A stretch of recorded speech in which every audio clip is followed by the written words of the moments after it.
नमस्कार शेतकरी मित्रांनो, अखेर शेतकऱ्यांची प्रतीक्षा संपली. तर शेतकरी मित्रांनो, आत्ताच्या कॅबिनेट बैठकीमध्ये पीक विमा सोडण्याच्या मंजुरीवर सही झाली असून आता थेट शेतकऱ्यांच्या खात्यावरती पीक विमा जमा करण्याची प्रक्रिया सुरू करण्यात आलेली आहे.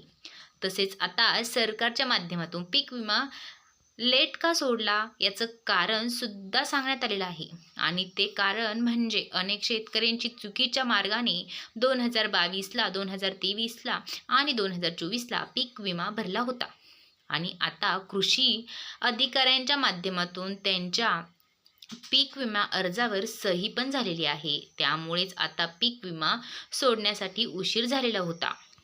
तर शेतकरी मित्रांनो, त्यामुळे शेतकऱ्यांच्या बँकेच्या खात्यावरती पीक विमा सोडण्यासाठी लेट झालं होता.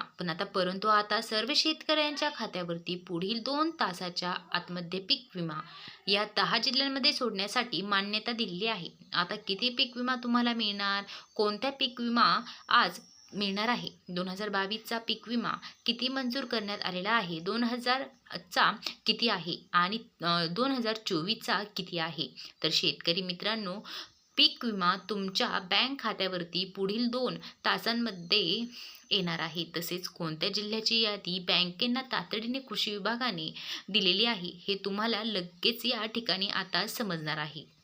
तर पीक विम्याची वाट बघणाऱ्या सर्व शेतकऱ्यांसाठी आता आनंदाची ब्रेकिंग न्यूज म्हणजे आनंदाची बातमी, ब्रेकिंग न्यूज आज समोर आलेली आहे. आज पीक विमा संदर्भात आत्ताच 5 मिनिटांपूर्वी कॅबिनेट मीटिंग झालेली आहे.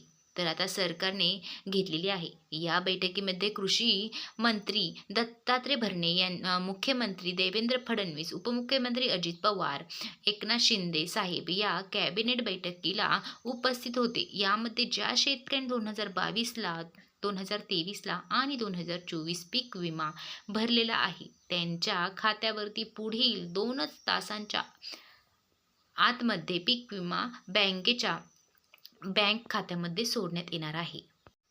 तर शेतकरी मित्रांनो, अशाच नवनवीन अपडेटसाठी आपल्या चॅनलला सबस्क्राईब करा.